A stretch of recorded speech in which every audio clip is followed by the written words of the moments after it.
Alors, bonjour à tous et à toutes, c'est ADN, heureux de vous retrouver une fois de plus sur notre chaîne études. Vous le savez, c'est notre chaîne a pour but de vous aider vraiment dans vos différentes procédures en vous montrant des informations précises et concrètes. On n'a pas besoin de se filmer pour jouer au plus beau gosse. On va directement derrière le PC pour vous montrer des informations qui vont vous aider, des informations qui vont vous permettre d'accomplir votre rêve. Et c'est ça le but, c'est ça la mission que je me suis lancé une fois quitté l'Afrique. Donc, ça, c'est mon but de vous aider au maximum. Alors, la vidéo d'aujourd'hui portera sur quoi? Je vais faire la deuxième partie sur comment remplir le fichier de demande de visa parce que je sais que la majorité des personnes qui sont dans mon groupe WhatsApp ont déjà eu validé la première partie, ils savent de quoi je parle. Et maintenant, il faut maintenant remplir sa demande de visa et constituer ses dossiers. Je vous ai dit, je vais vous accompagner pas à pas sur toutes les procédures et gratuitement. Et je tisse l'attention de certaines personnes. Si quelqu'un vous contacte, se faisant passer pour moi pour vous soutirer de l'argent, faites attention parce qu'il y a certaines personnes qui s'amusent à faire cela. Vous le savez très bien, nous, c'est vraiment de l'information et la chaîne est basée sur l'information. Alors, si tu aimes bien la vidéo, mets-moi un petit like, partage au maximum afin de propulser notre chaîne encore plus haut parce que vous le savez, nous avons atteint la barre des 3000 abonnés en moins d'un mois sur YouTube. Ça veut dire que vous avez vraiment trouvé le contenu de la vidéo excellente et vous voulez, je vous dis, c'est votre chaîne à vous. Donc, propulsez-la au plus haut niveau que vous pouvez et ainsi, voilà, on fera des magnifiques choses ensemble. Alors, avant de partir directement sur le fichier de remplissage de demande de visa, il y a une question qui revient constamment concernant le Portugal. Il y a certains pays en Afrique qui n'ont pas de représentation consulaire portugaise dans leur pays et ils ne savent pas où mettre leur dossier. Donc, en introduction de la vidéo, je vais te montrer tous les pays d'Afrique qui ont la représentation consulaire. Ceux qui n'ont pas, je vais vous montrer où est-ce que vous pourriez aller déposer votre demande de visa. Alors, pour ça, je te demande de rester jusqu'à la fin de la vidéo. Parce que si tu ne regardes pas la vidéo jusqu'à la fin, ça ne servira à rien. Donc, le but, c'est que tu aies toutes les informations. Comme ça, tu pourras être calé sur ce que tu es en train de faire. Donc, regarde là jusqu'à la fin.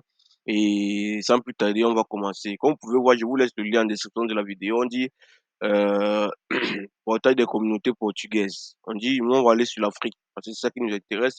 On va aller en Afrique. On a tous les pays qui ont une représentation portugaise dans leur pays. On dit Afrique du Sud, Angola, Bénin, Botswana, Burundi, Cap-Vert, Comores, Côte de Marfim, Djibouti, Égypte. Alors, on va prendre un exemple. Je vais prendre un exemple très précis et puis on va voir par exemple comment ça se passe si tu as une représentation consulaire ou si tu n'as pas.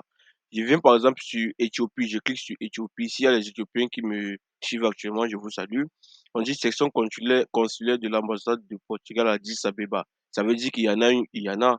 Donc voilà, on dit voilà la localisation, le numéro de téléphone, leur adresse mail, leur site internet. Alors, on va prendre par exemple un pays qui n'a pas de représentation consulaire. On va voir ce qu'ils nous disent par rapport à cela. On va prendre par exemple le cas, par exemple, du Kenya peut-être, ou bien de la Somalie, ou bien n'importe quel pays, hein, vraiment. Je vous laisse le lien en description. Vous pourriez aller regarder. Vous verrez que vraiment c'est facile. Je vais prendre le cas du Cameroun par exemple. Je clique sur Cameroun, plus d'informations. Ils nous disent il n'y a pas de représentation diplomatique, mais qu'est-ce qu'ils disent? Représentation diplomatique portugaise au Cameroun. Il n'y a pas de représentation diplomatique portugaise permanente. La question relative à ce pays sont suivies par l'ambassade du Portugal à Abuja, voilà, au Nigeria. Par exemple, je vais prendre la Guinée. Je clique sur la Guinée. On dit il n'y a pas de représentation diplomatique portugaise permanente. La question relative à ces pays sont suivies par l'ambassade du Portugal à Dakar. Donc, vous voyez, vous venez ici, vous regardez votre pays et vous vous adressez directement aux ambassades où on a fait référence. Donc, j'espère que c'est clair sur cette question pour les demandes de visa. À l'avenir, je ferai encore des vidéos pour vous montrer comment prendre un rendez-vous avant d'aller déposer sa demande de visa. Mais sinon, la vidéo va être très longue. Je vais aller directement sur comment remplir le fichier de demande de visa. Alors, sans plus tarder, je vous laisse le fichier en description de la vidéo pour y aller télécharger.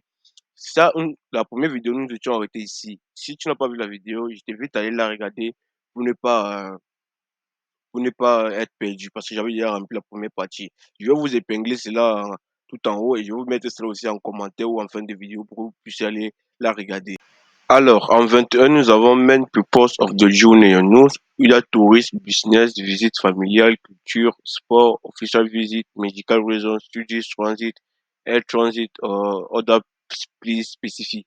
On va prendre other please spécifique, on va mettre demande de visa de travail Portugal. Tu vas mettre le visa de travail Portugal, donc ça veut dire que c'est autre. Tu vas mettre visa de travail Portugal. Visa de travail Portugal. 22, Member State of Destination, c'est Portugal. Le pays membre de l'UE où tu veux aller, tu mets le Portugal. Member State of the First Entry, le premier pays où tu vas rentrer parce que tu n'as pas une autre destination, tu mets le Portugal. À 24, Number of Entry Request, c'est une seule entrée concernant notre visa. Si, et durée du transit, la durée du temps que tu vas faire là-bas, c'est 120 jours. Je pense que c'est ça qui est spécifié sur le visa. On dit à 26, Schengen visa issue during the past 3 years. Si tu as déjà eu un visa Schengen, tu mets yes. Si tu n'as pas encore eu un autre visa Schengen, c'est ta première fois, tu mets no. Parce que si tu mets yes, tu vas mettre la date de validité de ton ancien visa. Ensuite, en 27, nous avons Flight Paying Collected. Si tu as déjà eu à faire une demande de visa Schengen et qu'on a déjà relevé tes empreintes, tu dois mettre, si tu as déjà eu à faire, yes, tu vas mettre la date où est-ce que la date à laquelle tes empreintes ont été prélevées. Si tu n'as jamais fait et que c'est ta première fois, tu mets no. Ensuite, 28, entry permit for the final country of destination where applicable. On te demande si tu as un permis pour entrer dans ta destination finale. Par exemple, il y a des gens qui quittent par exemple l'Afrique pour partir en France, mais ils passent par le Portugal ou bien par l'Espagne. Donc, ils passent par l'espace Schengen. On demande si tu as déjà un permis pour entrer dans le pays où tu pars dans ta destination finale. Nous, ce n'est pas notre cas. On ne met rien là-bas. En 29, intended date of arrival in the Schengen area. La date que tu euh, projette d'arriver sur l'espace Schengen. Nous, on va voir ça en fonction de la date de notre rendez-vous pour déposer le visa. Donc, je vous conseille de ne pas mettre encore ça ici et on en parlera pour une prochaine fois. 31, surname and first name of the inviting person. Donc, tu mets le nom et le prénom de la personne qui t'invite, que ce soit un hôtel ou une personne que tu connais. Tu mets l'adresse de l'hôtel que tu vas réserver ou l'adresse de la personne qui va t'héberger. Tu mets son adresse email, tu mets son numéro de téléphone, c'est relatif pour les deux personnes.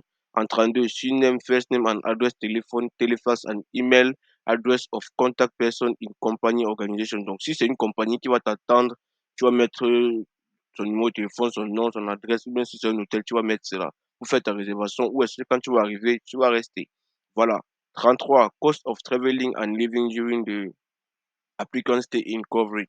B, by the applicant himself, donc par toi-même. Ça veut dire, tu vas prendre en charge tes besoins par toi-même et tu vas dire comment tu vas pouvoir subvenir à cela, soit en cash, soit en chèque, soit en cas de crédit, soit en cas de prépayé ou bien autre.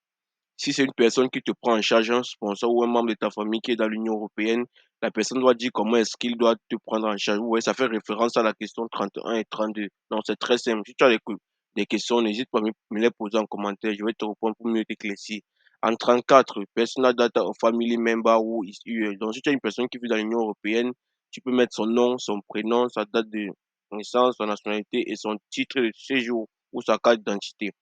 Family relationship with, si tu as une relation avec une personne en Europe et particulière, par exemple, on demande le lien de parenté que tu as avec la personne. Si c'est une épouse, si c'est ton fils, si c'est ton grandchild, dependent ascendant. Donc, ça dépend de quelle relation tu as avec la personne qui va te prendre en charge si tu fais une prise en charge. Donc, je vous conseille de faire les fonds.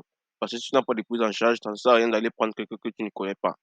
36 place and date. Tu mets la date et le lieu où tu as fait ta demande de visa, tu mets ta signature, ainsi de suite. Tu mets ta date et le lieu où tu as fait ta demande, tu mets ta signature. Et si tu es mineur, tu dois être fait un sous couvert. Donc, c'est une personne qui te prend en charge qui doit faire ça, mais tous ceux qui me suivent ne sont pas mineurs, donc c'est ça. Une fois que tu as fait ça, c'est bon, c'est clair. J'espère que la vidéo a été claire pour tout le monde et n'hésitez pas à même laisser des commentaires, même mettre des likes pour pouvoir propulser la vidéo au haut niveau. Merci à tous, on se retrouve très prochainement pour une nouvelle vidéo.